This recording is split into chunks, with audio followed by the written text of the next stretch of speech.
Class 12 वंशागत का आणविक आधार अथवा molecular basis of heredity chapter 7 से आनुवांशिक पदार्थ क्या है और आनुवांशिक पदार्थ की खोज तथा आनुवांशिक पदार्थ की आपेक्षिक विशेषताएं और न्यूक्लिक अम्ल के बारे में बताएंगे। तो पूरी जानकारी के लिए मेरा पूरा वीडियो अंत तक ध्यान से देखिए। चलिए शुरू करते हैं। सबसे पहले आनुवांशिक पदार्थ क्या है अथवा इसकी परिभाषा को समझ लेते हैं। वंशागति के रासायनिक आधार को ही आनुवांशिक पदार्थ कहते हैं अथवा आनुवांशिक पदार्थ आनुवांशिक लक्षणों की सूचनाओं को संकेतों के रूप में संचित रखता है या इकट्ठा रखता है और संतति पीढ़ी के जीवों में पहुंचाता है तथा संतति जीवों में उन लक्षणों को विकसित भी करता है। तो हमने आप लोगों को निषेचन या फर्टिलाइजेशन वाले वीडियो में बताया था कि जब नर और मादा युग्मक कोशिकाओं का संयुग्मन होता है या नर और मादा कोशिकाएं आपस में मिलती हैं तो एक नई कोशिका बन जाती है जिसे युग्मनज अथवा अंग्रेजी में जायगोट कहते हैं। जैसे मानव में देखा जाए तो नर युग्मक शुक्राणु और मादा युग्मक अंडाणु होता है और जब इनका संयुग्मन होता है दोनों का, यानी जब शुक्राणु और अंडाणु आपस में मिल जाते हैं तो युग्मनज या जायगोट बन जाता है।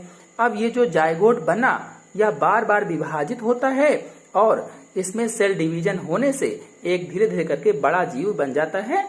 अब ये जो युग्मनज या जायगोट है इसमें माता और पिता दोनों के आनुवांशिक लक्षण होते हैं। इसमें इन आनुवांशिक लक्षणों की सूचनाएं संकेतों के रूप में होती हैं। इसी पदार्थ को आनुवांशिक पदार्थ कहते हैं। तो यह आनुवांशिक पदार्थ संतानों में जाता है और वहां जाकर विकसित भी होता है। ये परिभाषा में बताया गया है।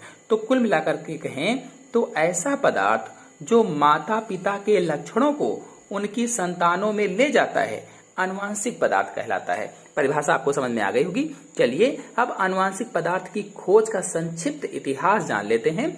तो वाल्टर सटन और थियोडर बावेरी ने बताया था कि गुणसूत्र ही आनुवांशिक लक्षणों के वाहक हैं, अर्थात गुणसूत्र ही आनुवांशिक लक्षणों को जनक कोशिकाओं से संतति कोशिकाओं में ले जाते हैं। जनक कोशिकाएं यानी पेरेंट सेल जो होती हैं, जो माता पिता होते हैं, उनसे संतति कोशिकाओं यानी उनकी संतानों में, उनके बच्चों में जाते हैं। मतलब गुणसूत्रों के द्वारा ही माता पिता के लक्षण उनकी संतानों में जाते हैं।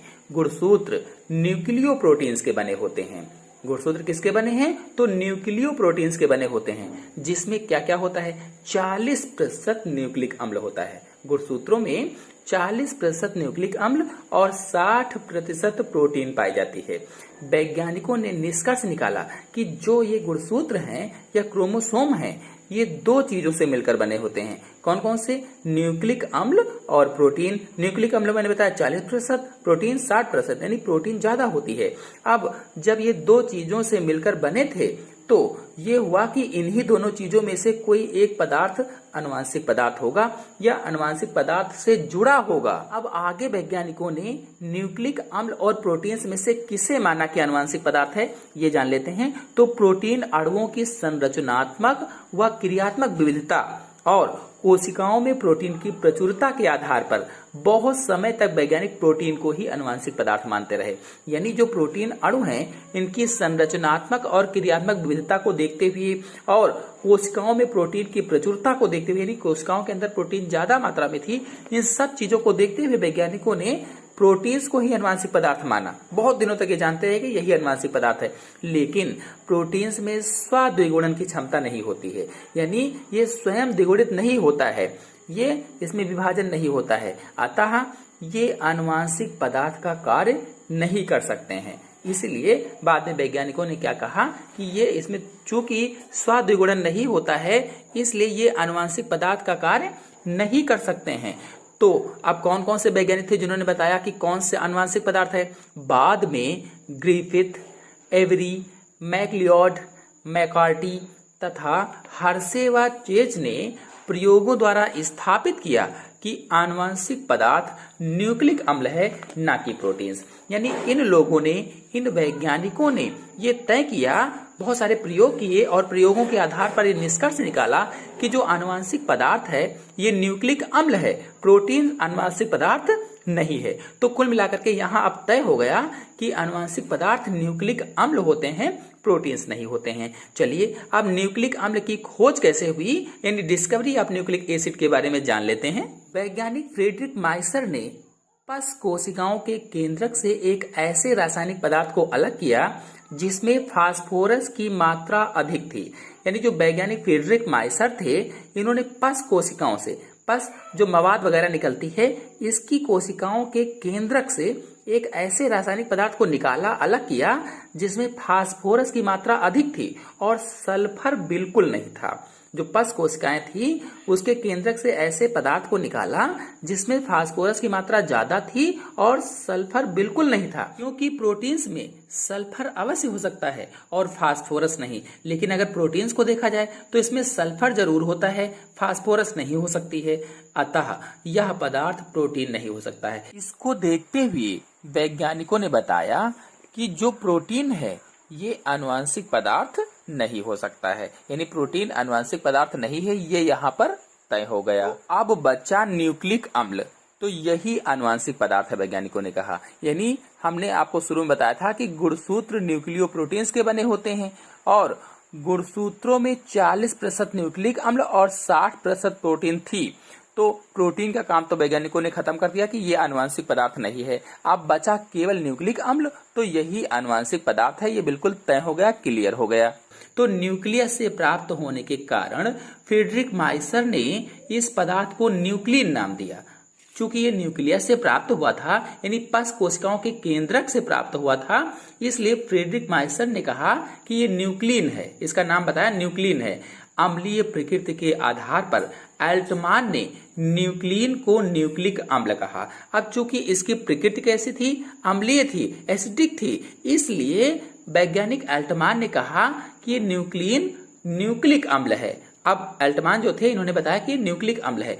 कुछ समय बाद ही कोसेल ने सन 1893 में न्यूक्लिक अम्ल के रासायनिक घटकों का पता लगाया। इसके बाद धीरे धीरे करके सन 1893 में वैज्ञानिक कोसेल ने न्यूक्लिक अम्ल में कौन कौन से घटक पाए जाते हैं इसका पता लगाया।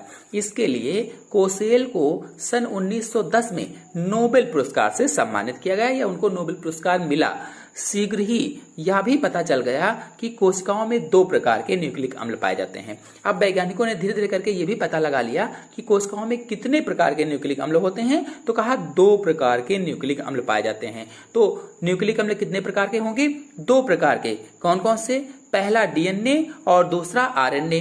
डीएनए का पूरा नाम डीऑक्सीराइबो न्यूक्लिक अम्ल और दूसरा आरएनए का पूरा नाम राइबो न्यूक्लिक अम्ल या राइबो न्यूक्लिक एसिड। तो 2 प्रकार के न्यूक्लिक अम्ल हो गए, डीऑक्सीराइबो न्यूक्लिक अम्ल और राइबो न्यूक्लिक अम्ल। अब इन दोनों में से जो डीएनए है, यानी जो डीऑक्सीराइबो न्यूक्लिक अम्ल है, यह मुख्य रूप से केंद्रक में पाया जाता है, केंद्रक में होता है, तथा जो आरएनए है या राइबो न्यूक्लिक अम्ल है, इसकी मात्रा केंद्रक में कम होती है और कोशिका द्रव्य में अधिक पाया जाता है।